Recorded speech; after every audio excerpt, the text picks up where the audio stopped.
Hello everyone, Blue Star Saber here once again to do another One Piece chapter review, chapter 1133. Let's see, nice things. This chapter is pretty much a follow-up to the last chapter in which I believe Road was punished after finally pursuing the Straw Hats. Luffy ended up meeting Gerd.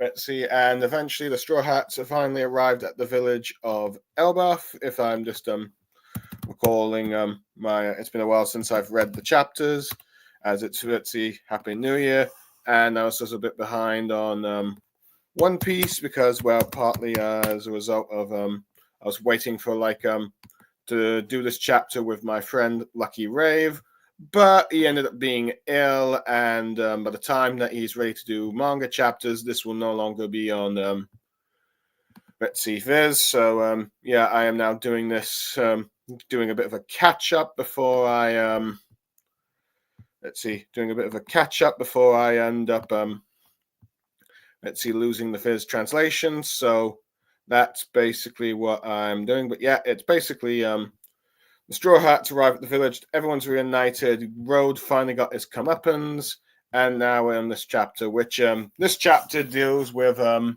reunion of Robin and Saul, which, as everyone might recall, the return of Saul is perhaps the biggest controversy, one of the biggest controversies in the Egghead arc. While the arc is generally well received, there are two controversies I can recall. The first being, of course, Saul being alive, and Bonnie's true age. Though granted, I think now due to the provisional dictionaries, York's age has also become now a subject of controversy.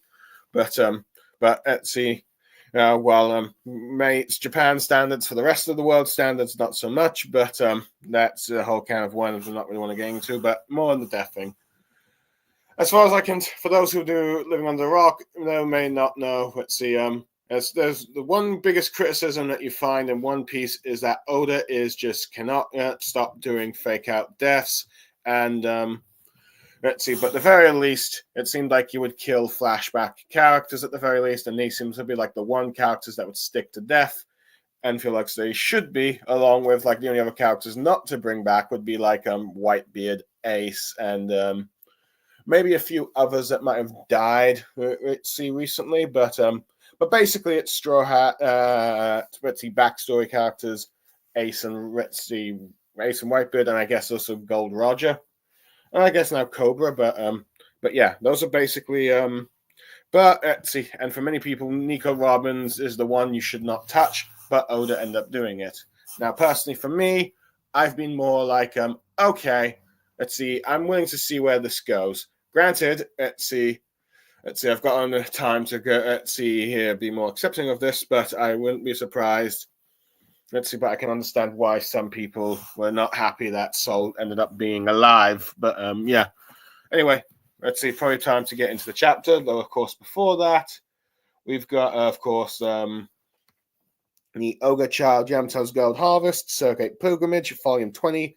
Holden attacks, drop your valuables, in which Holden, after, let's see, a long, long absence, we find out that the mystery thief is none other than Holden, the lion, the hard line that Luffy punched to beat up after saving Tama in the first act of Wano.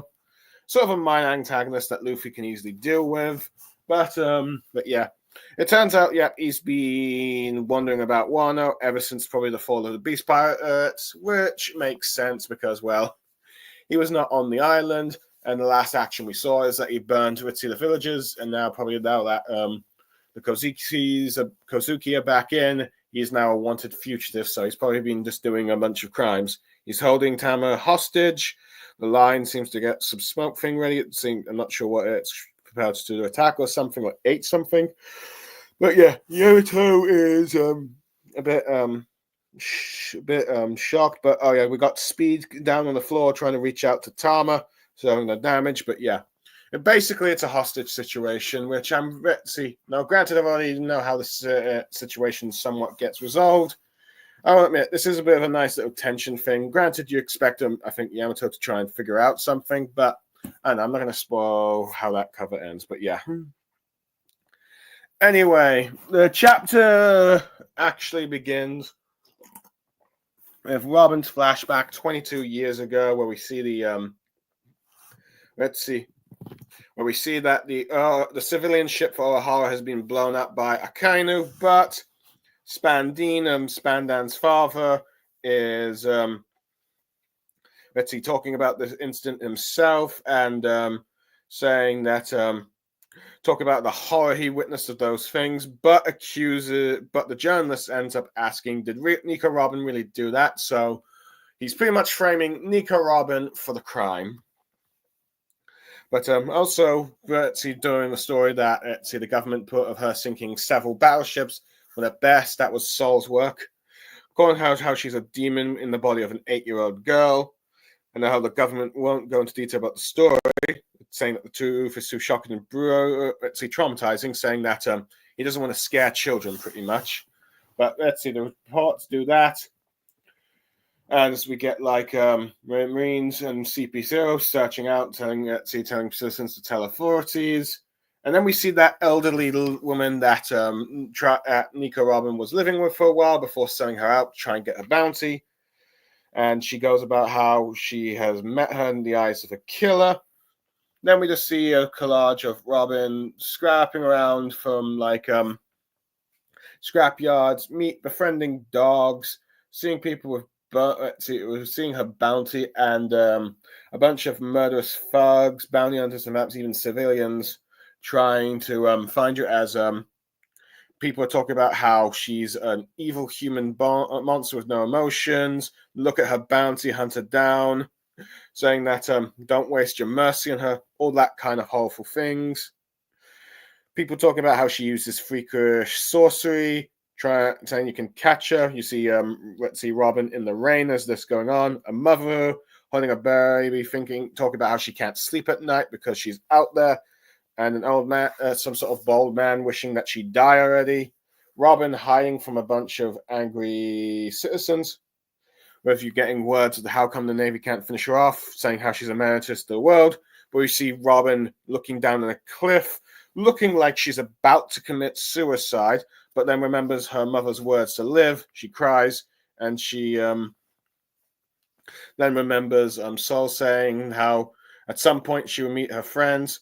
But she stops jumping off the cliff, but ends up asking Saul. She's so scared, and everyone scares her. Let's see. As Robin remembers the words of Saul saying, just remember what I taught you to laugh at situations. We see her looking at a book and a map of the world, and she sees where O'Hara should be, but it's erased. But she's trying to write it in, but a man noticed what she's up to. Let's see, as you get more rumors about how she apparently kills people, she robs. Let's see, uses her childish looks, and then slits the throats. All these sort of horrible rumors. She tries to do the Dirishi laugh, but she just keeps crying as people just want her to die and all that. So yeah, we that's the end of that little flashback, reminding us about the whole thing. Anyways, I do like how Oda is setting us up for this flashback. In some ways, it's like a continuation of the horrors that she had to go for her life. We saw, many aspects of her life, how everyone hunted her, betrayed her. She couldn't trust anyone, until finally she got to the Straw Hats. So we got more of a so we saw a lot of her hard life in that last flashback. But here we even get more context of it as we see more hand of the propaganda and learn that not only was she accused of the battleships, turns out Spandine, despite being horrified by Akainu's actions, is actually blaming Nico Robin for that. So Robin is being accused of murdering all civilians. So Akainu is not blamed for that. It is her. So in a sense, in some ways, this sort of allows the civilians to be painted as innocent victims still by the rest of the world. But at the same time, it's just used to further demonize Nico Robin. So yeah, it's an even more crueler aspect of the propaganda that we didn't actually even know about it. So yeah. Also, we end up seeing that elderly lady that everyone probably hates for trying to sell out Nico Robin, only to make it even worse, where she tries to portray Robin as this cold-hearted killer, even though she's pretty much the dirtbag for trying to sell Robin out in the first place, when Robin was just doing nothing but helping her with house chores. So, yeah, she's an awful person. Granted, she's probably dead by if you go by the modern day time skip, unless she manages to survive to the very ripe old age. I could see Oda doing that, just maybe as a way of her realizing, oh, she was wrong to do this. I'm not sure, but anyway, it could just be Oda just doing that cameo, and we don't see her again.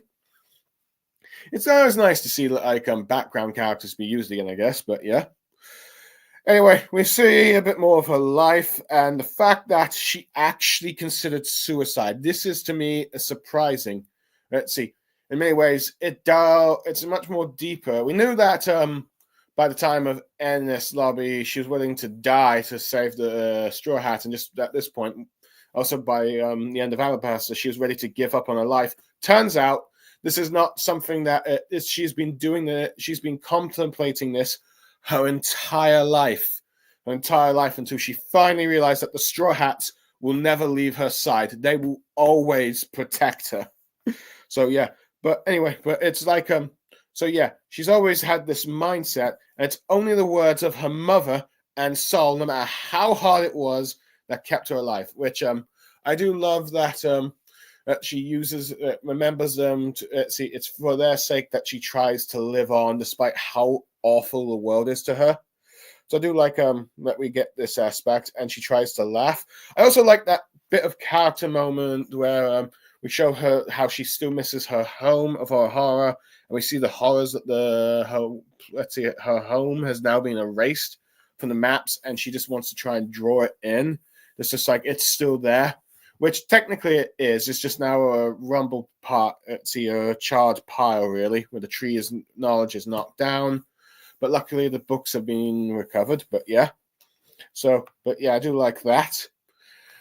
So anyway, we cut to like the present day of Elbaf of the world, where we get let's see, where the giants are talking about a port on the top of the tree.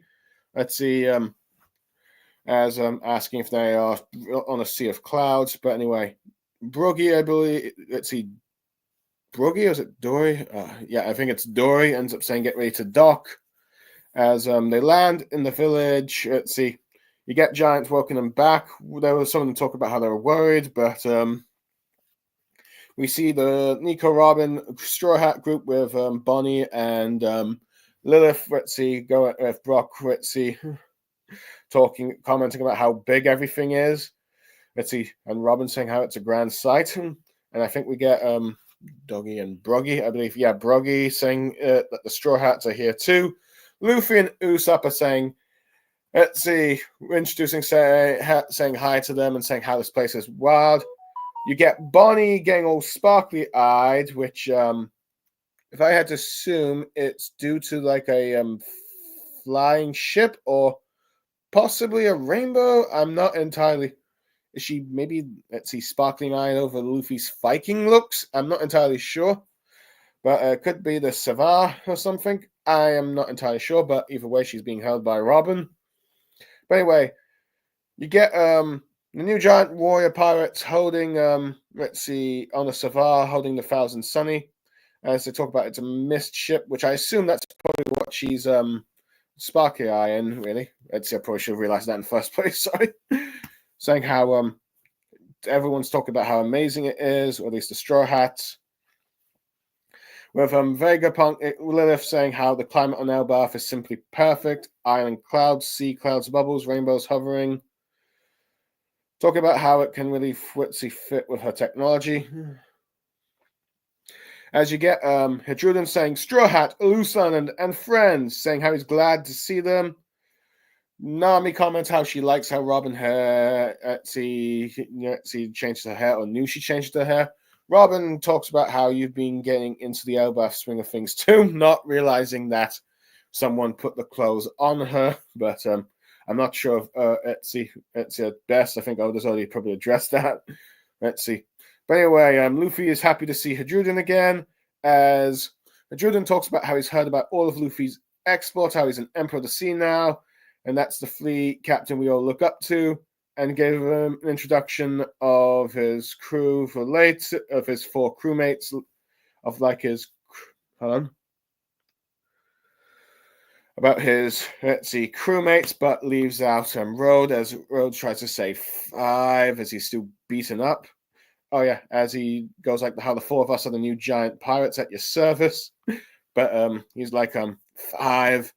But Gerd's being like, nice to meet you. Luffy just keeps going on about how he said they didn't need you to follow me. And he goes like, who cares? We'll do it anyway. Showing like how Luffy is still not really accepting of being a fleet boss, but they'll just follow him regardless. Which I'm not sure if Luffy is aware that the only reason he's considered a Yonko is because he is assumed to be his Grand Fleet Commander. But anyway, we get Hiruden talking about how he heard about how they beated Big Mom over in Wano and how it made waves over here, saying never pay attention to the to the outside. Luffy being a bit surprised by that. Gerd talking about how she was friends with Linen a long time ago, but she did some unforgivable crimes in Elbaf. You got Sanji just googling Gerd as someone tells Hiruden they can catch a toast later, as catch them up with them later, and they declare toast, saying first let's eat and drink. We've got a whole mountain of food, size for us, gababa. Telling everyone to come into the pub. You get all the civilians surrounding them, as well as the giant pirates, while Road is just pretty much being crucified by a cross. Luffy is just going like he's just starving. And Usopp is a bit amped up because he's been running on empty. But Robin tells Luffy that tells us something, and that stops Mocha going, and then they move to the southwest of the western village. Robin talks about how she can go on her own, but Luffy says that ain't gonna happen. Chopper talks about wanting to see this, and Nami does as well. Jimbo's just saying how he's sightseeing. So is Zoro. Gerd is just taking them along, saying Dr. Soul wants to show you the library, Robin. So we're taking you to the school below. Robin thanking them for guiding and saying how it must have been a long trip for them. Luffy tells Robin how he wants to pay his respects to Soul as his captain. But Robin is going like, when did you learn that? Think how it's an awful thing to do, which if I had to guess was probably what he learned from like Ace and I'm forgetting her name. Luffy's village. Shanks. Hold on. Let me just double check. Oh yeah, Makino. I can't believe I forgot that. Apologies there. Makino. So probably when Ace was learning manners to thank Shanks, so maybe he was indirectly learning that. But anyway, you get a bit of a flashback of the giant saying, "Oh, that's a good point. We can wait on the toast. Bring Soul back with you." Saying in the meantime, let's see Hiruden talk about how he will bring a special moose for him and take the time, as you got pretty much a one captain of the new giant pirates with the old giants. Anyway, before we get to the next scene, I am going to comment on these bits of chapters here. I'm glad that Robin's group has finally landed on the ship and everyone's reunited. So, granted, I would have, like I said, few chapters reviews back, I would have probably preferred them being separated a bit longer. But it is nice to see everyone back together. And I do like how you've got Barney being excited over the flying ships. And even though it took me a while to realize what she was doing, I'm being a fool. But I do like how Robin is being quite the motherly figure holding up Barney, if you will. I do like how you've got Lilith explaining how the Misty ship uses the buoyancy island clouds to sail, talking about how Elbaf is this perfect use of cloud technology and all that stuff and how to fly. I do like how she's being like this sort of explanation bit and talking about it. So yeah. Let's see, Iken saying talking about like the wonders of this island with like this cloud thing, sort of like talking about, in a sense, Elbaf is kind of like a sky island in some regards. So yeah. I'm glad that you got like the reunion with Hedruden and the Straw Hats. Granted, I do like how Nami comments on Robin changing her hair. And let's see, I am wondering if Robin's ever going to learn how Nami got her clothes, but let's see, best not to go into that.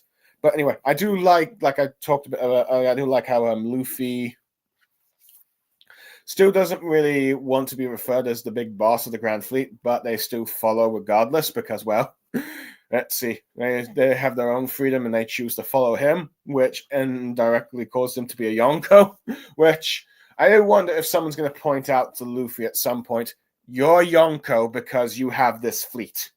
Or at least this is the reason you were chosen over Kid and Law to become an emperor, because you were perceived to be having a massive pirate fleet. So, yeah, I do like that. And I do like how Julian tries to say about how these four of us are the new giant pirates. But Road is there, and he's still like a crew member, but given the fact that he's been doing some very scummy things to the Straw Hats by kidnapping them and locking them up, he's not being included. I do like how he still wants to be considered a crew member, but I am curious to see if at some point they're willing to forgive him and he can go back to being counted amongst the crew. But who knows? We'll have to wait and see how long they're going to be punished. But I do like how he's being tied up and crucified, being shamed by everyone in Elbaf. But I do wonder how long this will last.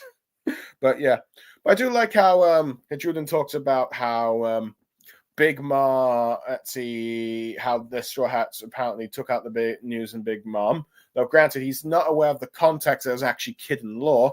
So I do wonder how he's going to react to that. I assume at the very least.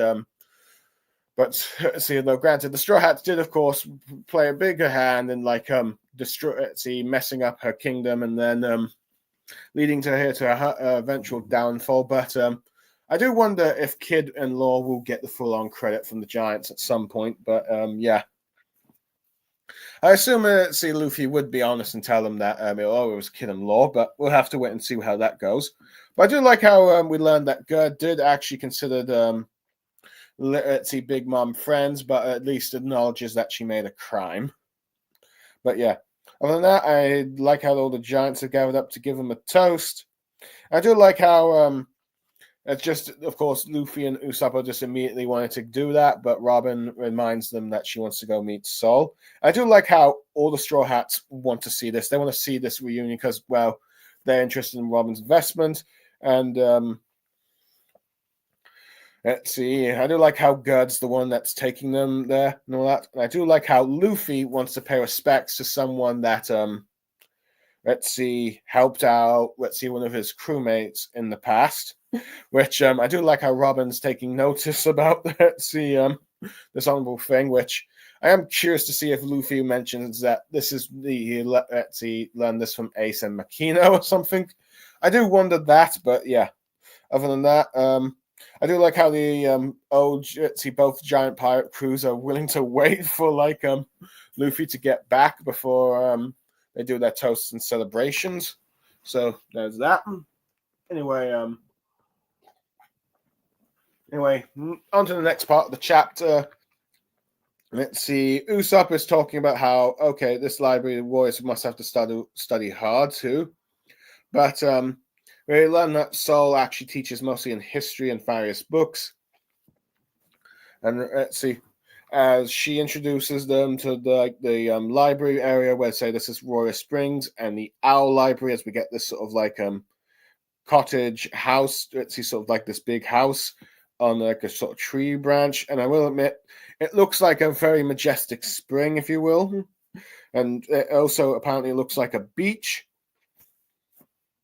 as we get an explanation about how the sandy beach is caused by part of the tree becoming fossilized and eroded, but it doesn't really have any tides from the waterfall. The spring causes the wave to lapse on shore, so you get a bit of an explanation that this is like a sort of tree branch and a water causing like a sort of beach-like thing.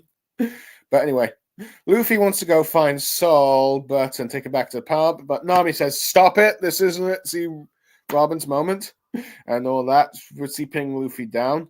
Robin, of course, has her heart racing, and then you get like this Ritzy giant lady saying, "Oh no, it's Dr. Sol." Talking about how he's fallen and won't get up. This is shocks the Straw Hats. Luffy's going like, "Man, are you kidding? We just got here." Sanji's going like, "We're coming for a reunion in 22 years in the making.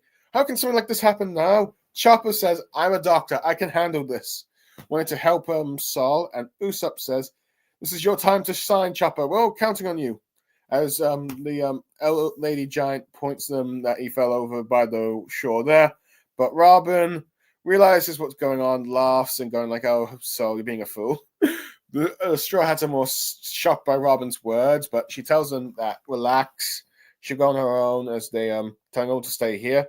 They're, of course, a bit concerned, but she's just laughing about how she got nervous over nothing. Walks up to Sol, and then Sol starts moving, does the growl, similar to what he did the first time he met Robin, and she was 8 years old. And he starts laughing, asking, "Did I shock you?" But he goes like, "What a shocker," and just remembers Robin as a little girl before seeing Robin back to her at the present day, and she in this goes like, "Robin, you're not a kid anymore." Let's see, apologizing, thinking like telling how he wasn't sure how she was going to greet her, but let's see, but figured might as well try and do this to have a silly laugh.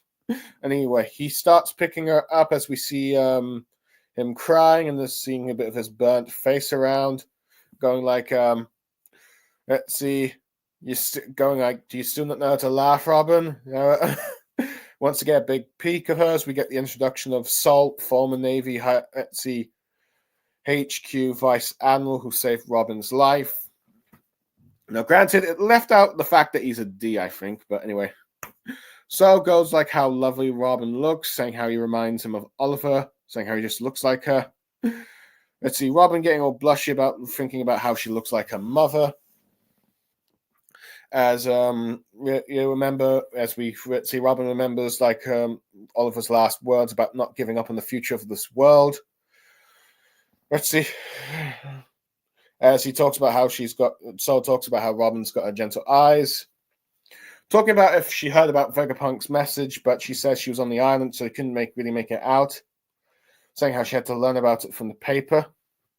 As Sol says, well, when he said history is told by the winners, as he goes about how those words have probably come from a word from Ohara, saying if they were left to be buried in history, they would have vanished without being heard, saying how the scholars sent out their voices, and talking about how Vegapunk, the scientist, he doesn't speak on good and evil, but he gave his life to pass on this voice, and saying it's a huge step forward made possible by Ohara and Vegapunk's sacrifices.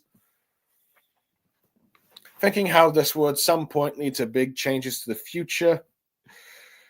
Robin talks about his sacrifices too, looking at his scar, touching it, but Sol explains how, "Dirishishishi, you betcha, I can't believe he made it," and saying the next thing I knew, he was drowning in the sea, thinking that the flames of the islands melted the ice and dropped him in, saying he didn't find out whether he's still alive until a bit later. However, he didn't really find out Robin was still alive until a bit later. And then talked about how he was angry at all the things the press was saying about her and how it made him mad.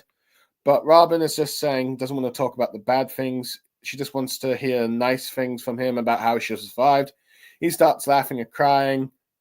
Let's see. And he says, "Yeah, see, of course, a tiny child like you running from the entire world." As he talks about how he's happy that Robin has been alive for 22 years. Blessing her for surviving and coming to see her as Robin is hugging him. Thinking back to her past, was saying, "Why do I have to live anyway?" Thinking of her Professor Clover and Sol. Thinking how she just wanted to die.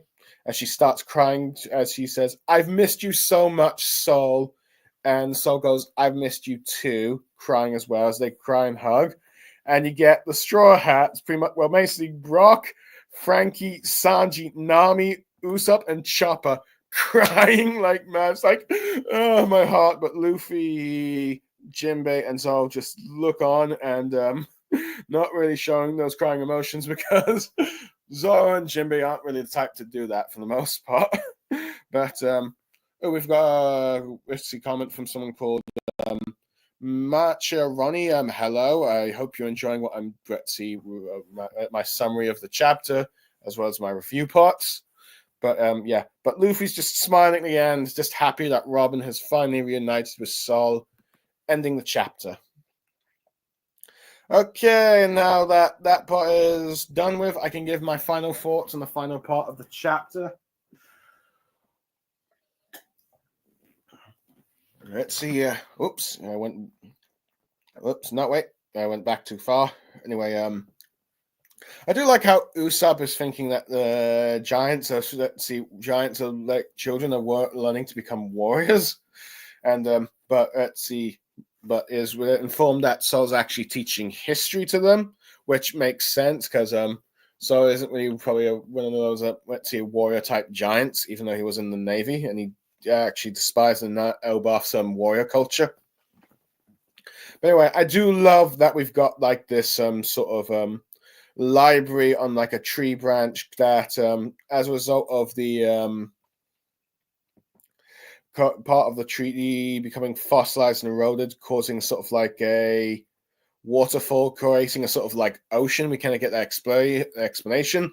But granted, this beach is pretty much, I believe, to just pretty much recapture that scene from Robin's flashback long ago, which probably the reason why Oda did it. But you know what? I do like it. Does give a lot of creativity to like Elbaf. And I'm loving that it continues the fantastic elements of Elbaf.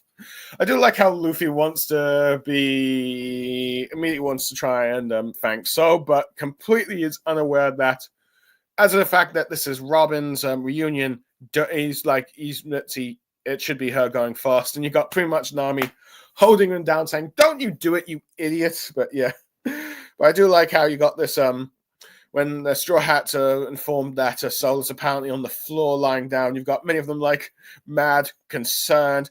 Chopper wanting to go and heal. It's like, yeah, I do love and I do love that it's like Luffy, Sanji being the ones that are most mad. Chopper, of course, being his usual Dr. Self, and Usopp going like, yeah, this is your moment to shine, Chopper, which sadly it isn't, but I am hoping that means that there's going to be some point in this arc where Chopper gets to shine, because sadly, I think Chopper has been the Straw Hat that's probably gotten the least amount of let's see, development and action in the post time skip, which is a shame because he got quite the fair balance pre time skip. But who knows? Let's hope something happens. Yeah. Anyway, where was I? Oh yeah. But I do love that how Robin is completely unfazed, which at first the crew's a bit worried, but it's like she knows what Sol's doing, and I love that she just knows it. It's like he's just trying to recreate their first reunion, and you pretty much which he does, which I love how even now she's she's not spooked by Sol's see scare thing. But yeah, I do like how Sol's just like, yeah, okay, I figured I'd give it a shot, but no.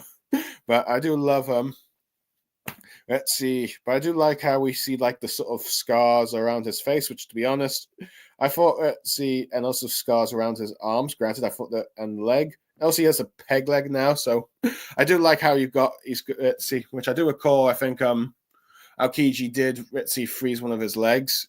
Well, I can't recall if it broke or not, but yeah, I do like that. There's at least been some damage to him, but yeah. Ironically enough, Sol, despite being Marine, now looks more like a pirate in some regards. But I do like how Sol points out that Robin looks a lot like her mother, which gets her blushing, which I don't think she ever really considered that she looked a lot like her mother. Let's see, granted,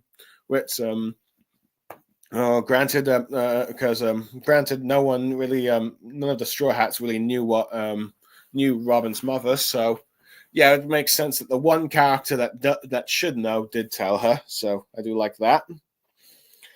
Anyway, I like how he talks about Vegapunk's message and about how Vegapunk and, let's see, Urahara's sacrifices have finally been heard, despite the fact that they were supposed to be Urahara's words were supposed to be lost to history. But thanks to Vegapunk, the voices have been heard, and it's going to lead to big changes in the future. So eventually, I'm assuming the world will learn the actual truth of what happened to Urahara and the horrible crimes that people like, let's see, Akainu did. So I'm going to, let's see, look forward to when that finally happens. So I do like that. Anyway, we get an explanation that it's part of the reason why Sol survived is part of the ice melted and then he fell into the ocean, which arguably makes sense. But I do recall from Mr. Morge's review for like his well, not actually review, but more of like video discussing the problem with Sol's death is the fact that it's been established before that melting or trying to melt the ice with fire would not work, and you had to thaw out the ice with water, which technically he did land into the sea, but the fire should have killed him and all that stuff. So I think it is either Oda is forgetting his own like rules he established with Aokiji's Ice Devil fruit, or it's just like he could not really find a way out of explaining how Sol survived besides this. But yeah. But let's see, I suppose it is a bit of a criticism, but yeah. But I do like how Sol talks about how he's mad about how the press treated her. But I do like how Robin just wants to talk about the nice things and just wants Sol to just talk about Sol talk about how all the night talk about praising her for her surviving for all this long, because he is one of the 3 people that told her to live this long, and probably because of those words that she is here today, which of course Sol is more than happy to oblige. And I just love how he just gets emotional, blessing Robin for all those things. As Robin, and I do like how Robin at first is just smiling, and then starts thinking about her previous suicide bits, but finally breaks down and cries about how she missed Sol so much, and Sol crying back. And I also love that the Straw Hats particularly the ones you expect to cry, the ones that usually go protective, like Frankie, Brooke, Sanji, Nami, Chopper, and Usopp. The emotional ones crying along as well, though granted, Sanji can be a bit more serious at times, but I think for Robin, yeah, he can get emotional. Let's see. They're all crying down. That shows you just how invested they are in the family. They're just happy that as a sort of friends, family, sort of Nakama crew, that one of their that one of their own crew members is able to have such a reunion such as this, and that it touches their hearts that they can't help but cry. I mean, Frankie is bound to be expected. He always cries over sad things like this. So, yeah. But yeah, I do love that. I just love that, of course, Jimbo and Zoro would be just staring and just watching, because it's like they cry. They won't really probably cry for stuff like this, but no doubt they are probably happy that Robin's had this reunion, and Luffy's face is smiling. Yeah, that just sums up. It's just like it's just such a touching moment that they can't help cry. And to be fair, probably if some fans probably also end up getting a bit teary-eyed as well. So yeah. Overall, yeah, good chapter. I do not know if Sol's death, Sol being coming back to life, is justified. It can be used for another character, but at the very least, it seems Oda is using Sol's return to create a story arc for Robin, to have these emotional moments, to have this character of just being happy that she's alive, and arguably perhaps maybe learning more stuff about Urahara from Sol. So, arguably, at the very least, even though probably it might be better to see if Sol would remain dead and someone else take this place, but at the very least, Oda is using him to get these emotional character development moments for Robin, and probably some more of future Urahara research down the line. The only thing I'm just curious about to see if Sol is ever going to have a reunion with Aokiji, and how Aokiji is going to react that the friend he thought he killed, is actually still alive. So yeah, arguably this is a very good chapter, a very emotional chapter, where we learn more about more context of Robin's life and the run, how she even considered suicide, how she was blamed for not only destroying battleships but killing civilians as well, how the world hated her. The Straw Hats reuniting, and Road getting his crucified as Hijuden. He introduces his crew, and you still get like that, of course, standard Luffy, I don't want to be the big boss, but yeah, I was following you regardless bit, to eventually like let's see seeing the library of, or let's see, of Elbaf. Let's see Robert, let's see the Straw Hats wanting to see the reunion. So trying to reenact Robin knowing what it is, and then just having that emotional, let's see, emotional moment towards the end of Robin just asking to be praised for being alive and talking about how they missed him, and then the Straw Hats crying and smiling for Robin, depending on the Straw Hat. So yeah, overall, I would give this chapter a 9 out of 10. Very good moment in many ways. Let's see, it might have even, let's see, at least given some people like, okay, even if I don't like Soul being alive, at least we're getting these touching and beautiful moments.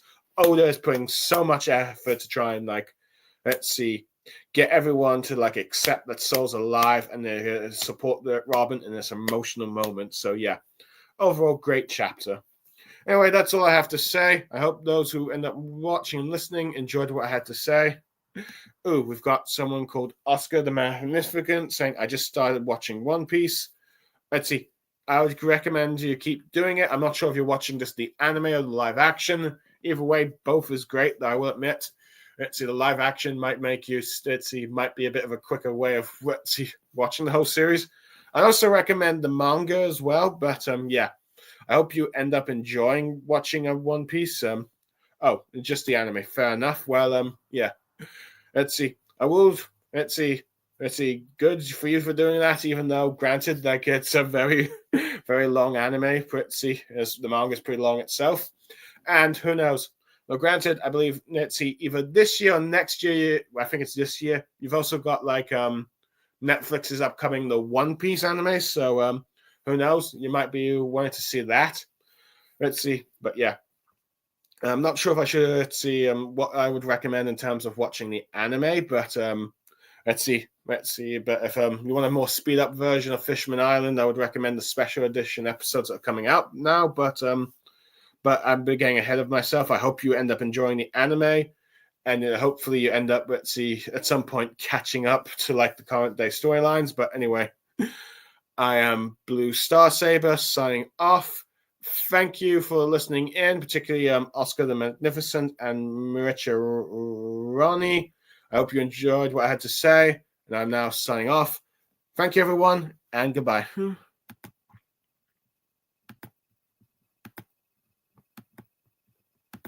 Oh, wait, one last comment saying, yeah, so far, so good. Thanks. Have a good one. Yep. Thank you, you too.